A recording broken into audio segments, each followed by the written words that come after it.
যাদের নামাজ পড়ার সময় দুনিয়াবি চিন্তা মনে আসে বা নামাজে অমনোযোগী তৈরি হয়, তারা ভিডিওটি শেষ পর্যন্ত দেখার অনুরোধ রইল।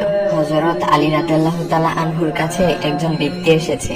তখন লোকটা বলল, হুজুর, আমার নামাজে মন বসে না। নামাজে দাঁড়ালে আমার দুনিয়াবি নানা চিন্তা আসে। হুজুর, আমার এই নামাজ কি আল্লাহ তাআলা কবুল করবেন? তখন হযরত আলী রাদিয়াল্লাহু তাআলা আনহা বলেছেন, না, তোমার নামাজ কবুল হবে না। তখন লোকটা মনে অনেক কষ্ট নিয়ে চলে যাচ্ছেন। এমন সময় রাসূল সাল্লাল্লাহু আলাইহি ওয়াসাল্লাম এসে হযরত আলী রাদিয়াল্লাহু তাআলা আনহুকে জিজ্ঞাসা করলেন, ইয়া আলী, আপনার কাছে লোকটা কেন এসেছিল? এসে দেখি মন খারাপ করে চলে গেল। কেন, কি হয়েছে আমাকে বলুন। তখন আলী রাদিয়াল্লাহু তাআলা আনহু বলেন, তিনি আমার কাছে জানতে এসেছেন যে নামাজে দুনিয়াবি চিন্তা আসলে নামাজ হবে কিনা। আমি বলেছি, না, তোমার নামাজ কবুল হবে না। রাসূল সাল্লাল্লাহু আলাইহি ওয়াসাল্লাম তখন বলেন, ইয়া আলী, আপনাকে আমি একটা চাদর উপহার দিতে চাই, তবে একটা শর্ত আছে। আলী রাদিয়াল্লাহু তাআলা আনহু খুশি হয়ে বলেন, ইয়া রাসূলুল্লাহ, কি শর্ত তা বলুন, আমি আপনার সকল শর্ত মেনে নিব। বুঝতেই তো পারছেন রাসূল সাল্লাল্লাহু আলাইহি ওয়াসাল্লামের চাদর বলে কথা। তখন রাসূল সাল্লাল্লাহু আলাইহি ওয়াসাল্লাম বললেন, ইয়া আলী, আপনি যদি এই মুহূর্তে 2 রাকাত নামাজ একনিষ্ঠভাবে পড়তে পারেন দুনিয়াবি সকল চিন্তা দূর করে, তাহলে আমি আপনাকে সেই চাদরটি উপহার দেব। আলী রাদিয়াল্লাহু তাআলা আনহু বলেন, এটা তো সাধারণ ব্যাপার।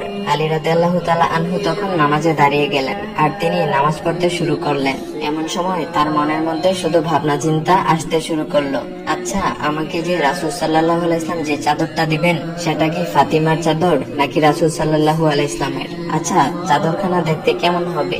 এই বিভিন্ন বিষয় নিয়ে ভাবতে লাগলেন। তিনি ভুলে গেছেন যে দুনিয়াবি চিন্তা নামাজে আনতে রাসূল সাল্লাল্লাহু আলাইহি ওয়াসাল্লাম নিষেধ করেছেন। এর মধ্যে আলী রাদিয়াল্লাহু তাআলা আনহুর নামাজ পড়া শেষ। আলী রাদিয়াল্লাহু তাআলা নামাজ শেষ করে রাসূল সাল্লাল্লাহু আলাইহি ওয়াসাল্লামকে বলতেছেন, ইয়া রাসূলুল্লাহ, আমি আপনার শর্ত মেনেছি, এখন আমাকে চাদরখানা উপহার দেন। রাসূল সাল্লাল্লাহু আলাইহি ওয়াসাল্লাম বলেন, ইয়া আলী, আপনি কি একনিষ্ঠভাবে দুনিয়াবি চিন্তা মুক্ত ছাড়া 2 রাকাত নামাজ পড়েছেন? তখন আলী রাদিয়াল্লাহু তাআলা আনহা মুচকি হেসে বলেন, না ইয়া রাসূলুল্লাহ, আমি আপনার চাদর নিয়ে অনেক কিছুই ভেবেছি।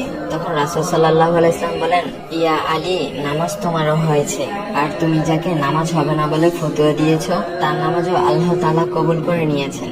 শোনো আলী, দুনিয়াবি চিন্তা দ্বারা নামাজ বাতিল হয় না, নামাজ মহান আল্লাহ তাআলা কবুল করে নেন।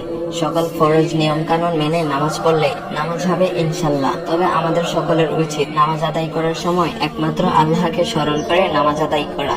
নামাজে দাঁড়ালে দুনিয়াবি চিন্তা মাথায় আসে, এটা শয়তানের একটা ফাঁদ। আল্লাহ তাআলা আমাদের সকলকে শয়তানের কুমন্ত্রণা থেকে হেফাজত রাখুক এবং সঠিকভাবে মনোযোগের সাথে নামাজ আদায় করার মতো তৌফিক দান করুক। সবাই বলি আমিন। চাইলে ভিডিওটা আপনি অন্যদের কাছে শেয়ার করতে পারেন, এতে অন্যদের ভুল ভ্রান্তি গুলো দূর হবে।